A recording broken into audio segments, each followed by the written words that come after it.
Welcome to All This Math. This is Professor Parker, and today we're going to talk about how to use the midpoint formula. The midpoint formula. Now, first of all, what is the midpoint formula? The midpoint formula, like many other formulas in math, is a set of rules or a set of instructions that we can use to find a piece of information. The information that we want to find is what is the midpoint or the halfway mark or the halfway point when you have a line segment that has two endpoints. So you got one end and another end. And we want to know what's halfway. What's the halfway mark? So we're considering that we're talking about points on a coordinate plane, you know, like with the y-axis and the x-axis. And one point has a certain location. It has a coordinate. Another point has a certain location. It has its own coordinates. And you want to know what the halfway point is, right? Kind of like, you know, if you're in one part of town and somebody in another part of town and you don't want to drive all the way to their house, but you know you need to meet up with them, you know, so you say, okay, meet me halfway. So now you put it in your GPS, you might try to figure out, well, what's the halfway mark? Well, we do that in mathematics, right? Because that's actually where the GPS system is able to do that because it's based on the mathematics that's involved in, which is what we're going to do right here. So finding the midpoint is basically finding out how you can meet somebody halfway. All right. So the midpoint formula is this right here. All right. So you might want to take a moment, pause the video, and copy down this formula right here. This is the midpoint formula, right? It's set up like a set of coordinates. You have M, which stands for midpoint, and then right here in this section, before the first comma, before this comma, you have x1 plus x2 divided by 2. And then you have y1 plus y2 divided by 2. So this is kind of similar to the distance formula because it uses x1, x2, y1, and y2, right? But it just uses them in different ways. So you go to your information. We look at our example here. It says find the midpoint between 0.34 and 0.6 negative 1. So we want to find the midpoint between these 2 points.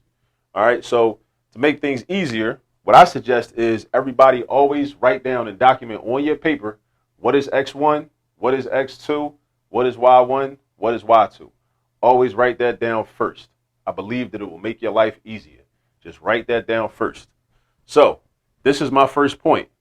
That means that my x1 comes from there and my y1 comes from there because that's my first point. So I'm going to say, okay, x1 equals 3, right? And I want to put my x's together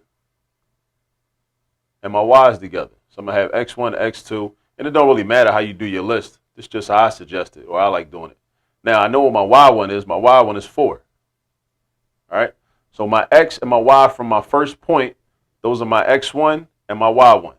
My x and my y from my first point. My x from my first point is called x1. My y from my first point is called y1. That's why they're called that, right? Now, this is the second point. So this 6 is also an x, and this negative 1 is also a y. But they're from my second point. So that's why the 6, we call that x2. The negative 1, we call that y2. All right? So I'm going to just write that in there and write that in there. Don't forget about that negative sign. That negative sign is very important. Now, technically, it doesn't matter which point you make your first point or your second point. It does not matter, right? You'll still end up with the same exact final answer, the same midpoint, if I made 6, negative 1 my first point, and I decided to make 3, 4 my second point. It wouldn't make a difference. All right. So now let's plug in our numbers and then do the math. So we got M, and then I want to know what x1 and x2 is because I'm going to add them together and divide by 2. So my x1 is 3, my x2 is 6. So now I'm just plugging in numbers, right? You want to write your numbers down, right, in a location that you can always refer to, and then you want to plug them into the formula. You also want to have your formula written down. So now we have 3 plus 6 divided by 2. And I'm going to put a comma because I'm following the formula. And then I'm going to take my y values, my y1 and my y2, and I'm going to put them together. So I got 4 plus negative 1 over 2. Now I plug my numbers in. Now I'm going to do the math. Now for this one, I'm going to do 3 plus 6, and 3 plus 6 is 9. And it's divided by 2. So 9 divided by 2, I'm going to plug that into my calculator.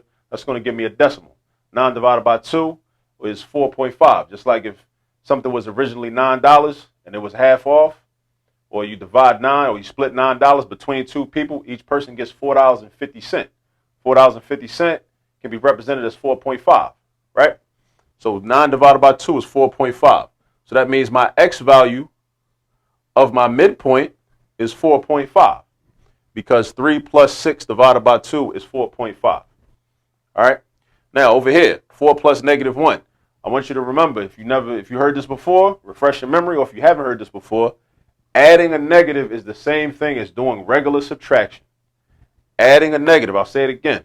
Adding a negative is the same thing as doing regular subtraction. So what that means is 4 plus -1, that's the same thing as just saying 4 minus 1. It's the same thing. Try to memorize that. 4 plus -1 is the same thing as saying 4 minus 1. So we do 4 minus 1, which gives us 3. And then we do 3 divided by 2.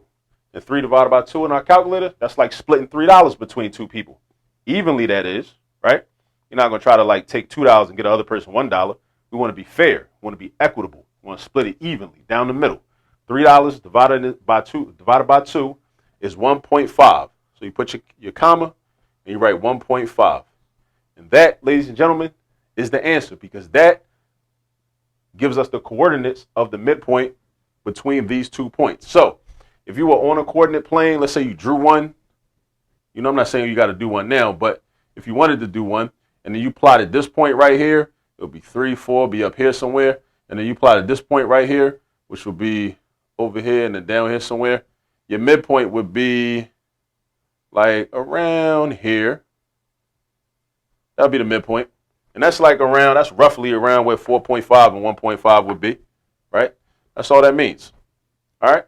So this is how we find the midpoint. This is how we use the formula for the midpoint. And feel free to drop any questions. Feel free to drop them into the comments. Thanks for watching. Please share the video. Please like the video. If you have not already, please subscribe to the page. And as always, I always say, there's all this math all around you.